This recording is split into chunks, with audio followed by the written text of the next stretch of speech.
E um dos eventos mais importantes da semana passada da política internacional foi o encontro entre Rússia, Turquia e Irã, em Teherã, na capital do Irã, em que o presidente do Irã, o Ibrahim Raisi, recebeu o presidente da Turquia, o Recep Erdogan, e o presidente Vladimir Putin da Rússia. Um dos pontos mais importantes tratados é relativo à Síria, mas outras questões ficaram claras e alguns elementos a gente precisa apontar para entender o que vai acontecer na política internacional para os próximos meses e anos. Primeiro, é o enfoque da Rússia no sul global e o desvio das sanções, coisa que o Irã também quer fazer e já vem fazendo há muito tempo, e a Turquia se mostrando como um dos grandes negociadores nesse cenário atual e protegendo seus próprios interesses.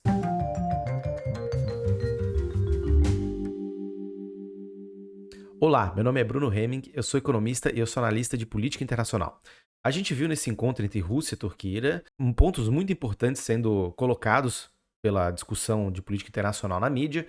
E se a gente analisar o que está acontecendo no mundo, a gente precisa elencar alguns pontos bastante relevantes para a gente entender como vai se desdobrar a política internacional, especialmente no Oriente Médio, mas não só nele. Se a gente vê o que Putin estava fazendo no Irã e a gente tentar destrinchar isso para ver no que isso pode render diplomaticamente e politicamente, fica claro que não é uma visita protocolar, uma visita importante e que se dá em resposta sim à visita do Biden, que foi ao Oriente Médio. O vídeo está aqui no card, né? Vocês podem ver.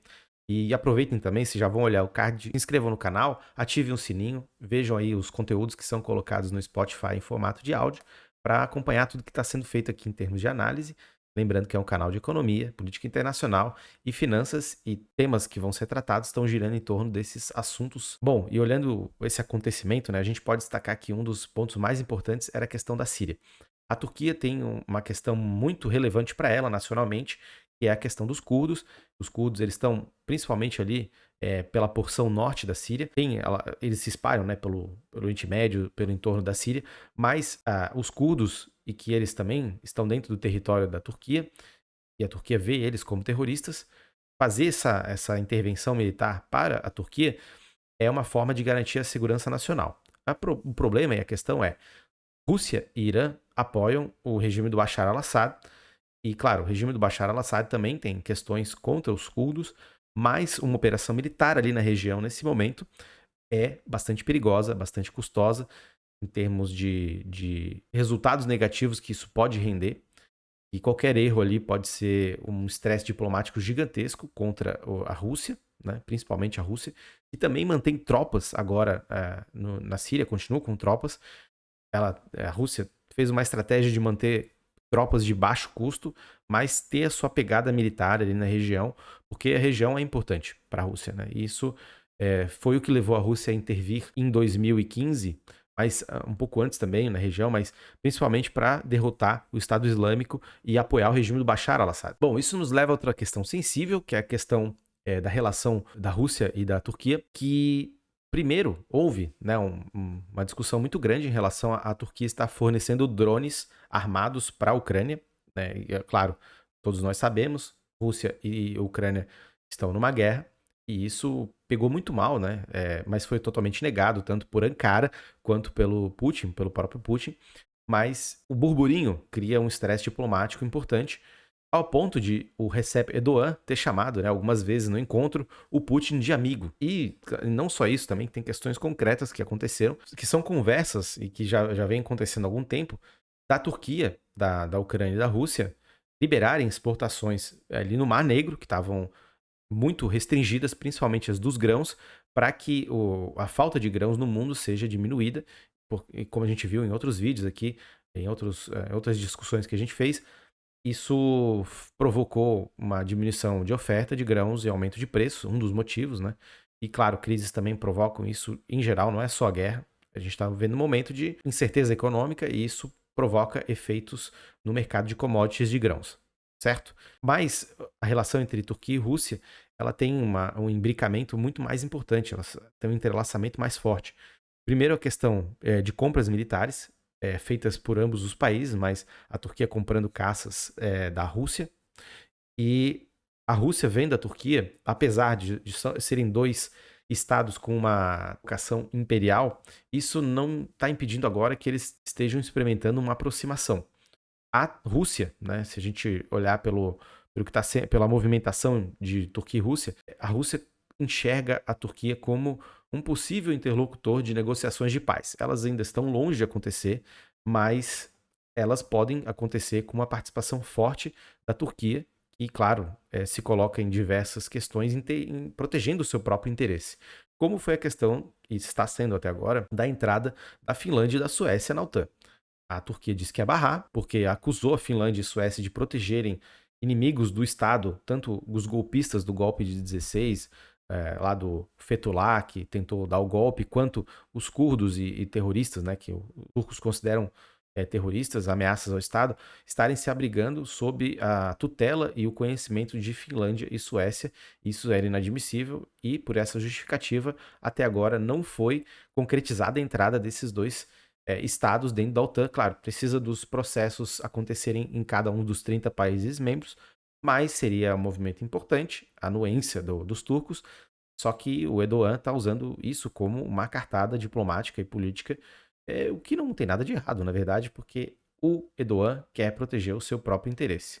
Ele conseguiu sentar com Biden para conversar sobre os caças F-16 e ele quer, de todos os lados, angariar resultados positivos, inclusive com a Rússia. No caso da Rússia e do Irã, aí a questão também não é nada fácil, né? E claro, lembrando que a questão da Turquia e da Rússia não se esgota, tem outros pontos, né? Acho que os dois países eles têm complementaridades econômicas e acordos econômicos na área militar muito importantes, e eles se veem como possíveis alianças num cenário, né, no mundo que está se transformando. E talvez até uma pitada de pimenta aí nessa relação seja a questão da China e como a Turquia vai se posicionar finalmente, né, em relação à China e a China no Oriente Médio, mas isso é um outro papo, né? Só que para a Rússia e para o Irã, a gente pode ver que eles são, claro, competidores no mercado de petróleo. Lembrando que a Rússia quer fazer o seu próprio mercado de petróleo, assim como existe os mercados internacionais negociados em bolsas em Nova York, em Londres. A Rússia quer fazer isso para si. Ela é um grande player desse mercado. Ela é um país que vende gás e petróleo em altíssimas quantidades e isso é parte substantiva da sua renda nacional, do seu PIB, e ela quer trazer isso para dentro do controle financeiro da Rússia e inaugurar esses mercados para vender petróleo com selo da Rússia e vai conseguir compradores provavelmente nesse mercado que ela pretende inaugurar, mas para o futuro a gente pode pensar em China e, claro, Turquia também, e Irã negociando os seus produtos derivados do petróleo, e petróleo que são sancionados hoje pelos Estados Unidos e por diversos países do Ocidente, nesse mercado novo. Então é algo que tem sido pouco conversado, né, na mídia, mas isso pode se tornar uma realidade e é um ponto de convergência importantíssimo para os dois países. Como eu falei, são competidores no mercado de petróleo, mas isso não impede com que eles venham a convergir e terem pautas bastante alinhadas em diversos setores. Um deles é o setor militar. O Irã tem uma produção de drones bastante relevante e vai fornecer isso para a Rússia, né? Isso tem acordos nesse sentido. E a Rússia tem um setor aeronáutico, aeroespacial também muito importante e já oferta, né, aeronaves militares e civis, como os modelos Sukhoi, para o Irã. As lideranças do Irã, como o presidente Ibrahim Raisi ou o Ayatollah Khamenei, eles têm uma tendência a querer incorporar a Rússia dentro dos seus cálculos de política internacional, de balança de poder na região, por mais que possam haver discordâncias, elas não são desprezíveis, né, entre Irã e Rússia, e essa competição por mercado, ela pode ganhar um outro contorno. Primeiro porque o mundo está mudando, né, e tem iniciativas aí, como as que eu coloquei, de driblar as sanções do petróleo de ambos os países.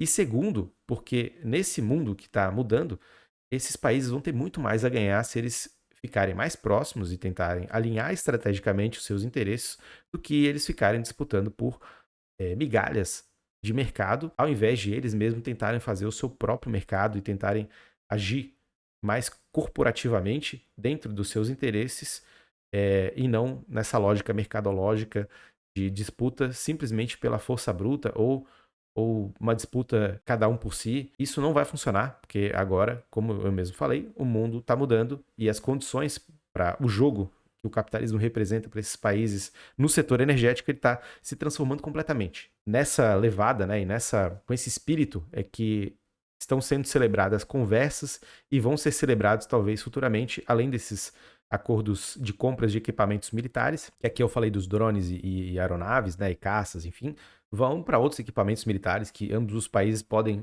fazer intercâmbio, comerciar, porque o setor militar desses dois países é um setor importante para suas economias. Última notícia, né, da parceria entre Irã e Rússia é o investimento russo de 40 bilhões no Irã, no setor de petróleo. Vamos esperar o que vai acontecer em relação a isso, mas isso é muito promissor para os dois países. Esse encontro e essa conversa entre esses três líderes bastante importantes, com uma presença no Oriente Médio muito relevante, vem, claro, em resposta à visita do Biden no Oriente Médio, que foi, sem nenhuma dúvida, um belíssimo fracasso, porque o Biden não conseguiu nada de concreto em relação a um posicionamento de países como Egito, Emirados Árabes Unidos e até a Arábia Saudita contra a Rússia e contra a China, porque a intenção dos Estados Unidos era amarrar muito bem países que se sentiam ameaçados contra o Irã, junto com Israel, e fazer, né, esse alinhamento, né, essa normalização na região, uma arma para os Estados Unidos voltar a ter influência e impedir com que a grande ameaça que os Estados Unidos vê hoje em dia possa aumentar o seu poder na região, que é a China. Não vamos nos enganar, a China, que é o alvo dos Estados Unidos, ela que representa a grande pedra no sapato dos Estados Unidos na região e no mundo. Claro, a gente tem que ver, né, o que a China vai fazer em termos de capacidades militares para a região. Até agora, nada de concreto, mas a ameaça econômica já é o suficiente para fazer os Estados Unidos se movimentarem nesse sentido e países como Rússia, Irã e Turquia também se movimentarem, né? Cada um com seus interesses, cada um com a sua complexidade para com a região e para uns com os outros, mas celebrando um certo tipo de parceria que não necessariamente vai se romper, mesmo com todo o assédio dos Estados Unidos e dos países da Europa, principalmente focados na Turquia, e agora tem uma carta na manga, essa carta da entrada da Finlândia da Suécia, e tem poder de veto na OTAN. Mas a China, nesse cenário, vai ser o grande fiel da balança para o que vai acontecer na região. Claro, é mais esperado que ela haja economicamente, né, em termos de acordos comerciais, em termos de investimentos, do que em bases militares.